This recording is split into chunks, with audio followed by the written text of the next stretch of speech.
Marathi monitor या YouTube चॅनलवर तुमचं खूप खूप स्वागत आहे। लाडकी बहीण योजनेबद्दल अतिशय मोठी खुशखबर आलेली आहे।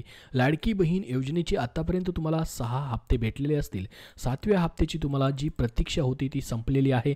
लाडक्या बहीण योजनेचा 7वा हप्ता आतापर्यंत किती जणांना वाटप करण्यात आलेला आहे आणि राहिलेल्या लाडक्या बहिणींचे 7व्या हप्त्याचे पैसे कधीपर्यंत भेटतील त्याविषयीची ऑफिशियली माहिती या ठिकाणी शासनामार्फत देण्यात आलेली आहे।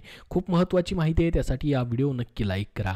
तर बघू शकता या ठिकाणी लाडकी बहीण योजनेबद्दल स्वतः महिला व बालविकास मंत्री आदिती तटकरे यांनी ट्विट करून माहिती दिलेली आहे।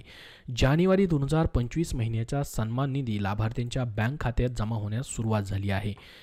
24 जानेवारी 2025 पर्यंत म्हणजे कालपर्यंत 1,10,00,000 लाभार्थी महिलांच्या खात्यात सन्मान निधी जमा झाला असून 26 जानेवारीपर्यंत सर्व पात्र महिलांच्या खात्यात सन्मान निधी जमा होणार आहे।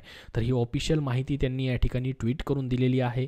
महिला व बालविकास मंत्री आदिती तटकरे यांनी म्हटलंय की 24 जानेवारीपर्यंत म्हणजे 24 तारखेपासूनच पैसे भेटायला सुरुवात झालेली आहे। 1,10,00,000 लाडक्या बहिणींना या ठिकाणी पैसे जमा झालेत आणि ज्या राहिलेल्या पात्र लाडक्या बहिणी आहेत ज्यांना अजून पैसे जमा झाले नाहीत त्या लाडक्या बहिणींना 26 जानेवारीपर्यंत पैसे त्यांच्या खात्यामध्ये डीबीटीच्या मार्फत या ठिकाणी जमा केले जाणार आहेत। 26 जानेवारीपर्यंत तुम्हाला पैसे येण्याची वाट पाहिजे किंवा त्याच्यानंतरही तुमचे पैसे राहिलेले लाडक्या बहिणींचे टप्प्याटप्प्याने जमा होऊ शकतात। मात्र त्यांनी या ठिकाणी म्हटलंय की 24 तारखेपासून सुरुवात झालेली आहे। 1,10,00,000 लाडक्या बहिणींना पैसे दिले गेलेले आहेत। 26 जानेवारीपर्यंत सर्व पात्र महिलांच्या खात्यात सन्मान निधी जमा केला जाईल अशी या ठिकाणी मोठी गुड न्यूज लाडक्या बहिणींसाठी देण्यात आलेली आहे। तर ही ऑफिशियल माहिती आपण बघितलेली आहे। याबद्दल जसं अपडेट आपल्यापर्यंत येईल तशी तुम्हाला आपल्या या व्हिडिओवरती सर्व अपडेट पाहता येतील चॅनलवरती।